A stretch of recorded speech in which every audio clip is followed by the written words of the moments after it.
Hello, I'm Marc, I'm the host of the Channel Chat podcast show, and this is a special series during this COVID crisis where we'll be sharing the learnings, best practices, and failures and successes of all the channel leaders throughout the tech industry. So sit back, listen, and enjoy. Thanks so much for coming on, Angela. Obviously, you've been recommended a few times to come on the Channel Chat show because I think people are really interested in hearing your thoughts. And being a technology company around networking, etc., and most of your guys, I suppose, would be seamlessly be able to work from home. I thought, I'm guessing you probably adapted better than most people to this crisis in terms of deploying your staff. But what challenges have you faced yourself and your company? So, I mean, yes, you're right. You know, for us, working from home was a fairly seamless process. I mean, we literally, a week before the UK lockdown, based on what had been seen, globally, we were sort of all issued with the instruction to work from home. So it was a case of picking up your laptop and, and relocating yourself. I think some of the challenges that people have faced is adapting to, it's more around workforce, making sure it's workforce well-being and making sure that your employees are okay. Right. You can get into a little bit of, if you've got the whole day, if you're not traveling between meetings and you're not having to, having any kind of commute, it's very easy to get into the habit of video overload or conference call overload, where you feel you have to fill every minute of every day with a call. Yeah. And actually taking a little bit of time to, reflect on what you're doing, to catch up on stuff. I think that's the thing that we've struggled with the most. Employees as well, having a different way of working. A lot of people are having to adapt to being at home, homeschooling, and being isolated from their colleagues. And I think that's where people have been struggling the most. Some people really get their energy from being in an office and interacting with people. Yeah, absolutely. Yeah. I also think the reverse of that, some managers are used to having their team sitting in front of them and, and managing a team of people that they can see. So we're having to adapt as an organization. And I've spoken to a lot of people who are finding the same thing. We are adapting to working in a different way. And how do you stay connected to your team if you're not actually seeing them? So there've been lots of creative things, video, virtual drinks, gigs, bingo sessions, quizzes. So there has been lots of creativity about how we stay in touch. But I would say it is a well-being thing more than anything else. Now, we are fortunate in that, Cisco does a lot of work just in normal times around employee well-being, and we have brand ambassadors who focus on those things. So there are webinars that we can attend around mindfulness, around healthy eating, around exercise, and how you take some time out. So I would say from that perspective, we're fortunate. It's just really how do we help other people, whether it be our customers or our partners, to leverage some of the resources that we have as well. Yeah, I noticed that your CEO Chuck Robbins has sort of really taken the lead globally to support its employees and communities and its partners during these challenging times. Can you sort of tell me a bit more about some of the sort of stuff he's done, because he seems to be taking a lot of action. It's been quite public in the public domain. Yes, whether it be financial offers to help customers and partners, whether it be donations towards the whole research into COVID and finding cures, technology engagement, things like that. But I would say, for us as employees, more importantly, he's really taken a leading role in communication out to staff. Yeah. So we're having regular sessions. I mean, almost on a weekly basis, we're getting updates, because one of the things, even as an individual, regardless of my job at Cisco, what's really hard is to know there's so much information out there. What's true and what's not true and what's relevant to you.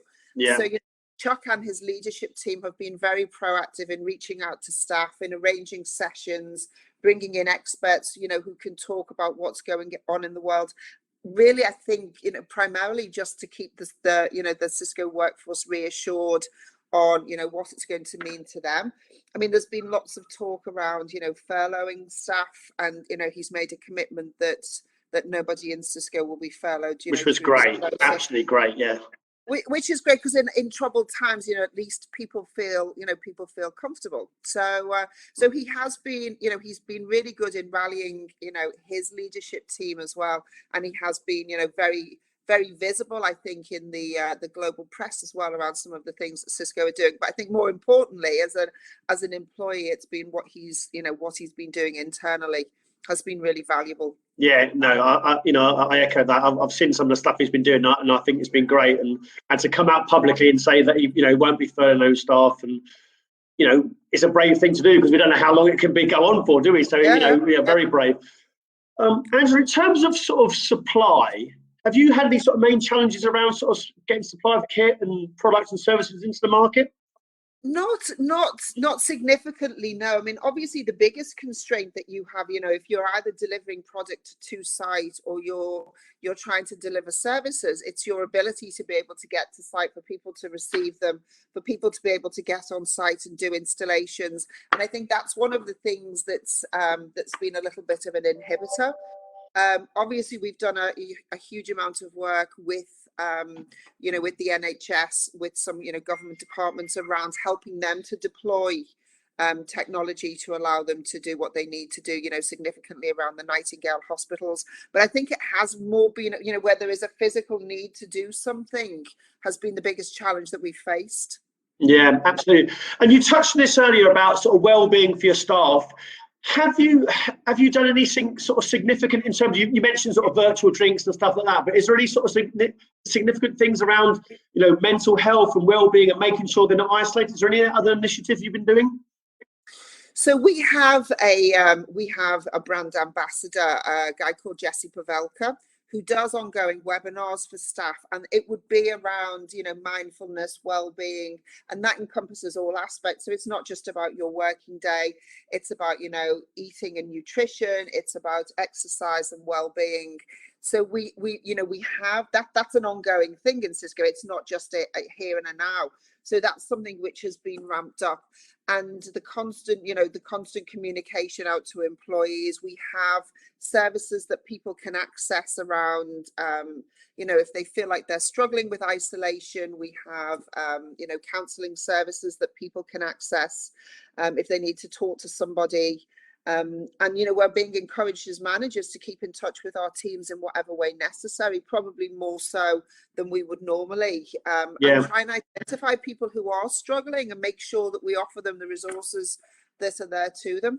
Have you had to adapt your sort of leadership style in terms of communication? Because you said even more communication to staff and making sure there's well-being, because it's not just about performance and outputs. It's actually, are they in the mental state to actually do the job as well? So are you adapting, you and your leadership team, are you adapting your management style? So what I've been trying to do, I mean, I would typically speak to most of my direct team. I would speak to most of them on a weekly basis anyway. Right. But trying to do that little bit, extra, being available. We'll have a regular catch up. So I do that with my team, and my my manager David Meads, who runs the UK, will do that with his team a couple of times a week. And part of that, it's not around managing the business, it's just around managing our own individual headspace. And there's an opportunity to talk to each other. Different people will struggle on different days. So I think it's around connecting with each individual in a way that works for them. Yeah. And one of the things that I've been trying to do is encouraging, I do it myself, and I encourage my team to do it. We're just having a 30-minute catch up. Is, if you can and you have access to space outside, well, let's do it rather than doing it in front of your laptop. Let's do it, while we're walking. So it keeps, it just keeps us, it keeps us a little bit fresh. It keeps us away from, as I said earlier, from video overload. Yeah. More of a business question for you. How do you see your channel partners, or Cisco's channel partners, their businesses evolving over the next sort of 1 to 2 years? I.e., there's such an increasing pace of technology and change and choice from channel partners now, and to keep up with the demands around, whether it's IoT, mobility, security, networking, it's so complex for channel partners to be able to keep up with that pace of technology. How do you think the business models are going to change, and how is sort of Cisco going to help with that evolution?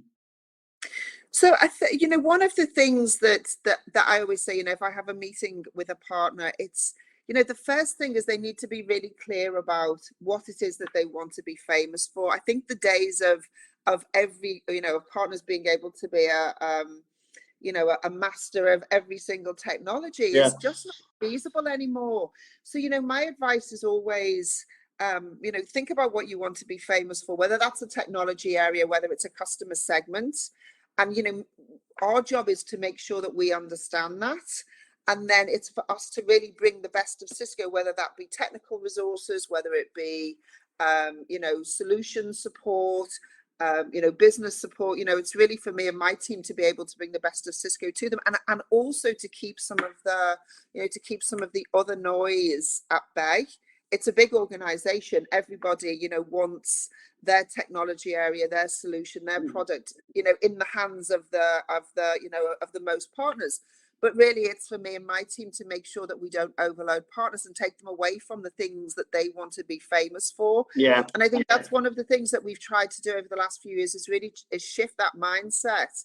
It's not about what we want people to do. If we can make all of our partners successful, and we can understand their strategic intent, then if our partner set, which is numbering some 4,000 in the UK alone, if we can make them all successful in their own particular way, then then we by default become successul. Yeah, absolutely. Because the intellectual horsepower to be able to take on the variety of technologies and the different vendors in those sets, it's almost like I wouldn't want to be in a reseller and try and learn all that. That's for sure. It's a mindful, and the ever changing pace of technology as well. Learning new vendors, it's obviously a challenge. And I was interested in sort of see how you're supporting that in terms of sort of recruitment and hiring and onboarding. Obviously, you can't do inductions now face to face. It's got to be virtual. You can't do training virtual.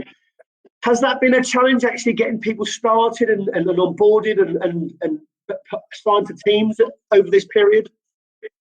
To be frank, we haven't done a huge amount of, to my knowledge, we haven't done any onboarding. I think just because it is it's quite an unusual time. Things that we have continued doing, obviously we have a fairly extensive apprenticeship program. Yeah. So we're continuing to recruit young early in career people for the apprenticeship program. Obviously, the challenges we have around that, the initial phases were done before the lockdown started, but interviews have continued remotely. So we're doing remote assessments, and obviously we're not quite sure when, but it will have a slight impact on start dates. So we are doing recruitment of early in career staff via an apprentice program. Pretty much all. I haven't heard of any other, certainly in my part of the business. I can't say that it isn't happening anywhere, but certainly in my part of the business, we haven't done any onboarding. We've got people who are coming back from maternity leave and are adapting to life. They went off before any of this started and are coming back into a different environment. But the only real, I guess the only real onboarding that I'm aware of is the apprentice, and that's ongoing because that's our commitment to our early and career staff. So that will continue, both for the Cisco internal apprentice program, and one of the things that we've been looking to develop moving forward, which is of interest to our partners, is we're going to be working on a partner apprentice program where we do something in collaboration. So the knowledge that we've gained around our program, how do we enable partners to leverage some of that in the future? So we'll be launching a program probably starting sometime in the fall for engagement, I don't know, beginning of next year. Obviously, with everything that's going on, it's hard to be really specific about when you're going to do things. But it's really, how can we leverage some of the things that we've learned? Because as you'll know, the real thing that's in short supply as technology changes is skills. Yeah. So how do we make skills more available? Yeah, it was funny because for about 10 years, I don't know if you knew this really, but for about 10 years, between about 2003 and 2013, I hired all the internals for Cisco all the time. I used to run their assessment days all the time. So, and I was looking today about who was still there, and I placed Mel Gorell and Tom Maloney, Joe Warner, Faye Bringley, Camilla Peacock, Luke Castidios, Anna Bide, Elizabeth Bell, Jessica Barlow. It was about, Rob Barnes, Rizard Hannah. There was probably about 30, 40 people I'd placed there from 15 years ago that were still there. And I was really keen to find out what you're thinking now of. That's obviously great retention. You know, I was looking at about 40 people I placed 10, 15 years ago are still there, obviously, which is kudos to you. Is there any retention strategies you're thinking about now? Because even if you're not hiring, you know, there seems to be two camps at the moment. Camp one, I'm not going to hire, we're going to hold pace and we're going to see how it goes. And then there's camp two, actually, this is an opportunity to gain market share. And I'm not saying distasteful or anything, but because they're sort of doing it as a radar, but can I target furlough employees? Can I target people who may be unhappy? Because in general, I'm seeing that most staff or employees, even high performing staff or redundant staff or furlough staff or mediocre staff, whatever it is, because they're all at home, because they're all by their mobiles, they're readily accessed, and they're actually questioning if they actually want to do anything with their company and actually stay there. So I'm actually predicting that there's going to be a lot of companies that are going to come back after furlough and say, you know, 20 people are going to hand the notice in when they've been on furlough. Is Cisco doing anything to, apart from the sort of like the over communication, to sort of make sure the retention of staff is there in this uncertain time? I think it is all of, you know, all of those things. As an employee of 27 years, you do tend to find people who stay at Cisco for a long time. Yeah, they do. Yeah. For all of the reasons that we've discussed, you know, in times of crisis, I think that's where you really find out what kind of employer you work for. Yeah. And I think all of the things that I've seen happen in just what's a relatively short period of time. I know we all feel like we've been locked at home for months and months and months, but it's, you know, in real terms, it's 4 weeks. Yeah. It feels like 4 months, Angela, doesn't it? It does feel like it feels like an awful lot longer. But I think, you know, all of those things around the ability to work from home, you know, the flexibility, you know, when you talk about different management styles, the message that we're giving to staff is, you know, we understand the challenges. You know, if you've got young children, and I'm very fortunate, I've got two elder teenage boys. So my life at home is relatively easy. But, you know, if you've got a couple of young kids and you're trying to do a job and you're trying to entertain them or homeschool or whatever, it's really challenging. And the message has very much been, take care of your family and yourself first. Just let your manager know the restrictions that you have and we will work around it.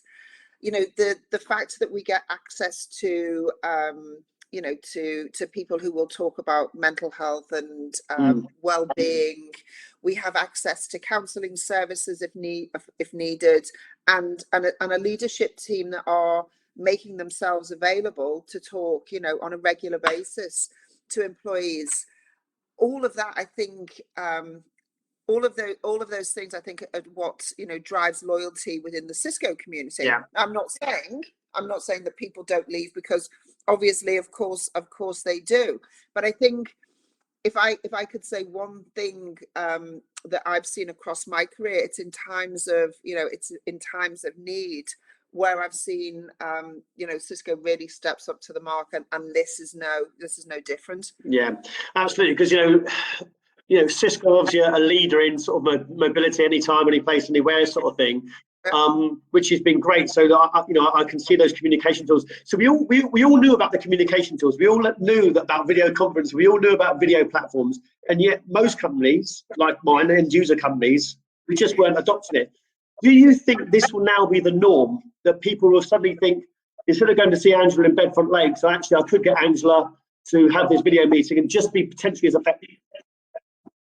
But, you know, it's a really interesting question, isn't it? And you know, it's one of those, what happens when this is all over? Yeah. Are we just going, you know, suddenly we're going to be told you can go back to normal? Are we all actually going to want to do that? Because it has really made me consider what my working practices would be after this. Yeah. Because I would typically spend, you know, I'll go to wherever the meeting is. I mean, obviously there's still days where you'll do internal stuff or some meetings from home. But I think it will really make me think about my working practices. And yes, there is a need, you know, there's a benefit from meeting people face to face. But I think coming out of this situation, you've got to think about whether, you know, more of what we do can be done remotely, you know, and for, you know, from an environmental perspective, you know, there's the cost involved in you know, been traveling into London a couple of days a week, which I would typically do. I would typically be in London 2 or 3 days a week. There's a cost implied to that. There's a time implication, which obviously, you know, talks to work-life balance, but there's also an environmental issue. And if it's really not necessary, why would you do it? And I would think there will be, you know, there'll probably be, I'm sure, an initial, you know, there'll be initial when everyone's let free, everyone will be, you know, out of the I think over a period of time, people will then start to think, you know, do I really need to do the things that I did before? I personally can't believe that it will go back to being exactly the same as it was before, because I've spoken to a lot of people who are actually quite enjoying I think just not having the commute in their day. Yeah, I agree with you. You know, every time I'm speaking to a channel partner or a channel firm, their T&E bills have just dropped through the floor, which is great. No travel, no overnight hotels, no, you know, expensive meals. And I think if you've met someone, you know, I've got, as I said, I placed 150 people in Cisco, so I've got lots of friends in there, and I still speak to them. What's been interesting to me is I used to just call them up on the phone, but now I am using this video technology, like this platform that you're on now. And whilst it's not as effective as person, because I've met them a few times personally, I almost think, do you know what? I'd rather have a 40-minute, you know, meeting like this than travel an hour and a half in and an hour and a half out, and the train gets delayed or whatever. You think the stress that causes people, it actually isn't worth the hassle. I'm with you. I think it'll be a bit of a hybrid. I think there'll still be that time where you do need to go and meet people face to face, and if it's a net new customer or, you know, it's a big solution you need to do. But if you've met them 2 or 3 times and you're thinking actually it's a catch up, it's a service review or whatever, do I want to travel into London or travel up to Liverpool or travel up to Manchester? Probably not. I think it could be easily done, you know, 6 people, 8 people on a Zoom meeting, Microsoft Teams or whatever it is just as effective, I think. And I'm with you. I think it'll be a bit of a hybrid. I do think you're right, though. I think when you come out of this, everyone will be going, actually, I'll go to any meeting just to get out of the home. Yeah. Definitely. I mean, obviously, we should all be doing it on WebEx, of course. WebEx. No, that's okay. But I think it's just going to make individuals think. I think there will be an initial, you know, it's going to be everyone's got a bit of cabin fever. They'll want to get on. They'll want to do something.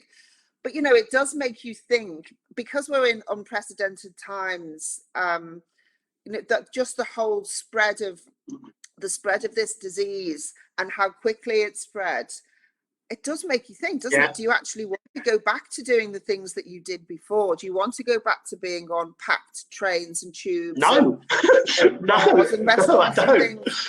So I think it is going to make people think about their interactions in the future. And once you get used to, video technology, but I just think it's you know, it's a pendulum. You know, you swing away from, you know, we'll probably swing away from face-to-face meetings for a while, and it will be more, you know, more virtual meetings, and we'll probably settle somewhere in the middle. But, you know, from a cost, from an environmental point of view, from a you know, just a personal well-being, I do think people will think about their working practices in the future. Great. And my last question for you, Angela. The conferences obviously have been decimated. You know, they've all been cancelled, etc. So, you know, I feel sorry for them as businesses, etc. But, you know, InfoSec and whoever else it is, you know, there's thousands of conferences, as we know. Do you think? And I was speaking to Mike Norris from Computer Center, and he was sort of saying, you know, he thinks there's probably too many conferences anyway. And he, you know, when he got one where he said like 70 attendees were going over overnight stays, etc. And it's almost like it can be a bit of overkill. Do you personally think we will go back to these mass gatherings of conferences, or will some of them die out now and it'll be just few and far between?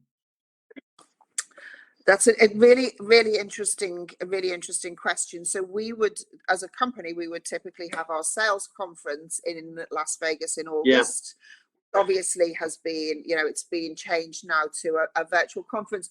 And to be fair, for years we did do it as a virtual conference. Right. Okay. Back in the sort of mid 2000s, you know, after the crash of 2000 or what have you, it did go to, well, I can't remember the exact date, but it did go to a virtual conference after having been a face-to-face in Las Vegas or wherever for long periods of times. I think again there will be a period of reflection. there's something great about getting a sales team together, particularly, and you have a bit of rah-rah and get everybody going for the year. Exactly. And where better to do that than Las Vegas? But when you take into account all of the things that we've talked about around expenses, environmental impact, and just well-being, and taking people out of the office and it's 20,000 plus people that attend our conference. That's huge, right? It's huge. I think there is going to and this is just a personal prediction. It stopped this year. If we do a virtual conference, which still has benefits to the attendees, would there not be a period? You could argue of, wouldn't you do that for a couple of years to allow things? I do believe sometimes we can get into conference overload or meeting overload or seminars, and some of it can be replaced by virtual meetings. So I think there's probably going to be a swing away from large. My personal view, there'll be a swing away from it, but maybe in a few years' time it will all come back again, because we're humans, we're social, we're in the main, we're social beings, we quite like getting together. Absolutely. But I think there will be, while it's still fresh in people's minds, I think we'll probably find that you'll probably find a little more people avoiding them. No, absolutely. And my last question, and it is a personal one again. I'm not saying you're the world health expert or health authority, but in your opinion, when do you think we'll sort of start staggering back into the workplace?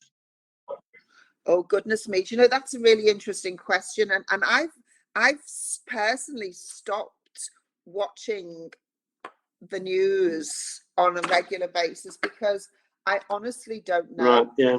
So, you'll read one article that says, they want to open schools in May. And then it could be the end of 2020.